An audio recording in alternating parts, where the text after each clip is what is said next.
खाने में नहा रहा था। गलती से मैं अंदर चली गई। इसे इस हालत में देखकर मेरी नजरें इससे हट ही नहीं रही थीं। मैंने जल्दी से काम के बहाने अपने शौहर को बाहर भेज दिया। अब मुझे बिल्कुल भी बर्दाश्त नहीं हो रहा था। जैसे ही मैं गुस्ल खाने में वापस आई, इसने तो सीधा, मेरा नाम आयशा है और मैं 30 साल की हूँ।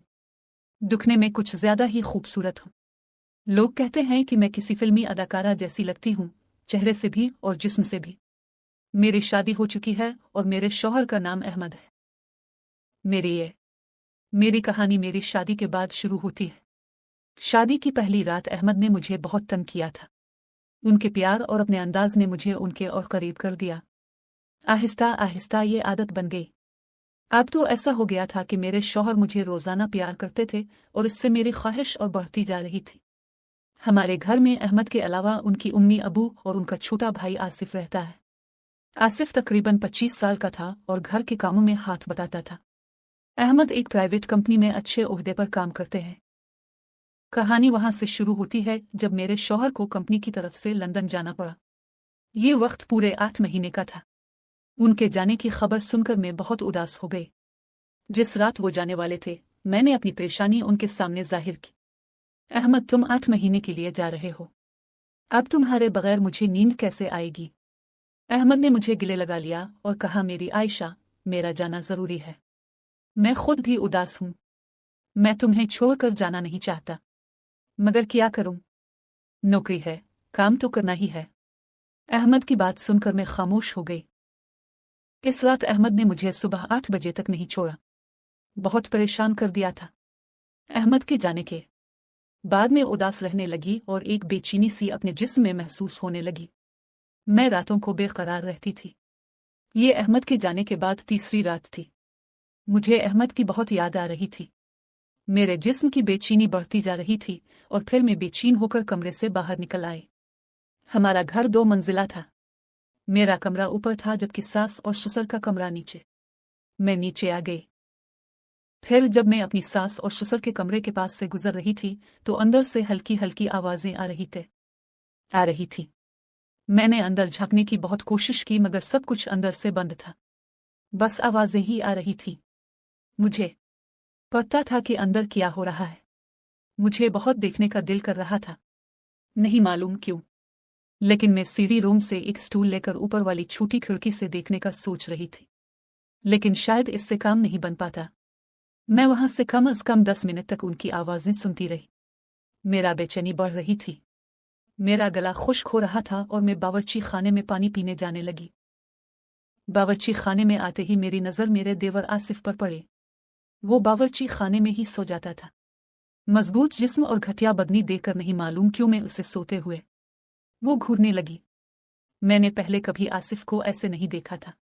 इसकी लंगोट थोड़ी सी खिसक गई थी और उसकी रान साफ नजर आ रही थी। मैं कुछ देर उसे घूरती रही और फिर वापस अपने कमरे में आ गई। मेरा दिल बिल्कुल नहीं लगा था। ये मेरे शौहर के बगैर पहली रात थी और मैं सोच रही थी कि बाकी दिन कैसे गुजारूंगी। यूं सोचते सोचते नींद आ गई। पता ही नहीं चला सुबह हो चुकी थी।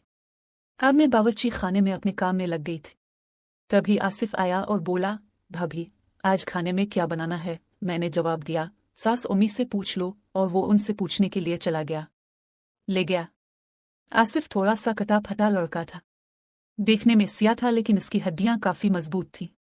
अगले दिन सुबह में उठकर बाहर टहल रही थी कि अचानक आसिफ नजर आ गया जो नहाने जा रहा था। हमारे घर के बाहर ही एक गुस्ल खाना था और वही वो नहाता था। जैसे ही वो गुस्ल खाने में गया, इसने दरवाजा आहिस्ता सा बंद किया और नहाने लगा। दरवाजे में कोई कुंडी नहीं थी। मैं वहां ही इर्द गिर्द घूमती रही और आसिफ के बाहर आने का इंतजार करने लगी। कुछ देर बाद वो नहाकर बाहर आया और मुझे देख लिया। इसने कहा, भाभी, आज तो अब बड़ी जल्दी उठ गई हो। मैंने जवाब दिया, हाँ, थोड़ा सा टहल रही थी। वो सिर्फ अपनी लांगोटी में था और ऊपर कुछ पहने हुए नहीं था। वो सुबह की धूप में खड़ा होकर अपने बाल संवारने लगा। मेरी नजरें इससे हटे ही नहीं। इसे देखकर मुझे अहमद की बहुत याद आ रही थी। पहली बार मेरे दिल में अपने ही देवर के बारे में ऐसे ख्यालात आ रहे थे। मेरे अंदर की आग की वजह से मैं खुद पर काबू खो रही थी। आसिफ अपने काम में लग गया था और मैं अभी तक नहाई भी नहीं थी। मैं जल्दी से नहाने चली गई और कपड़े पहनने लगी। लेकिन आज मैंने तंग कपड़े पहने थे जो मेरे जिस्म से बिल्कुल चिपके हुए थे। ये एक सादा सा सूट था। अब मुझे देखना था कि आसिफ मुझे नोटिस करता है या नहीं। जैसे ही मैं इसके सामने गई और उसकी नज़र मुझ पर पड़ी, उसने थोड़ी देर मुझे देखा। फिर जैसे ही मेरी नज़र इस पर गई, उसने फौरन अपनी नज़र हटा ली। मैं समझ गई थी कि आसिफ की नज़रें कहाँ थीं। मैं जानबूझकर काम करने के बहाने इसके सामने आने लगी। इसीलिए मैं जानबूझकर उसे छेड़ने लगी। शायद वो भी समझ रहा था कि मैं क्या चाहती हूँ। ये सिलसिला कुछ दिनों तक इसी तरह चलता रहा। मैं रोज़ जल्दी उठकर बाहर टहलने लगी, खास तौर पर गिलखाना के आसपास। आसिफ भी अपने वक्त पर उठकर वहां आ जाता था। नहाने के लिए वो गुस्ल खाने जाता था। एक दिन उसने अंदर जाने से पहले मुझे देख लिया कि मैं बाहर टहल रही हूँ। इसने जानबूझकर गुस्ल खाने का दरवाज़ा ठीक से बंद नहीं किया, हालांकि उसे पता था कि मैं बाहर हूँ। शायद वो भी मुझे छेड़ने की कोशिश कर रहा था। मैं देख सकती थी कि वो सिर्फ अंडरवेयर में ही नहा रहा था। इसका आधा जिस्म मुझे साफ नजर आ रहा था। जैसे ही इसने देखा कि मैं उसे देख रही हूँ, उसने फौरन दरवाज़ा बंद कर लिया।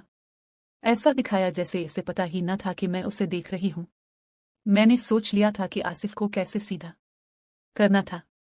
शायद वो डर रहा था। मेरे जहन में एक आइडिया आया कि क्यों ना मैं उसके गुस्ल खाने का पानी बंद कर दूं। रात होते ही मैं छत पर चली गई और उसके गुस्ल खाने के नल को घुमाकर बंद कर दिया। साथ ही गुस्ल खाने के पाइप में हल्का सा कंट लगा दिया। पता चला अगर किसी ने पूछा कि गुस्ल खाने का नल ऊपर से किसने बंद किया, तो उन्हें बता सकूं कि पाइप से पानी बाहर आ रहा था। इसलिए मैंने उसे बंद कर दिया। अब मैं सुबह होने का इंतजार करते करते सो गई। आज मैं जल्दी उठ गई थी और बाहर आकर आसिफ के आने से पहले ही टहलने निकल गई लगी। थोड़ी देर में आसिफ नहाने के लिए गुस्ल खाने की तरफ जा रहा था। मैंने इसे जाने दिया। जैसे ही इसने बाल्टी भरने के लिए नल चलाया, पानी नहीं था। फिर वो बाहर आ गया और मुझसे पूछने लगा, भाभी, टैंकी में तुम ही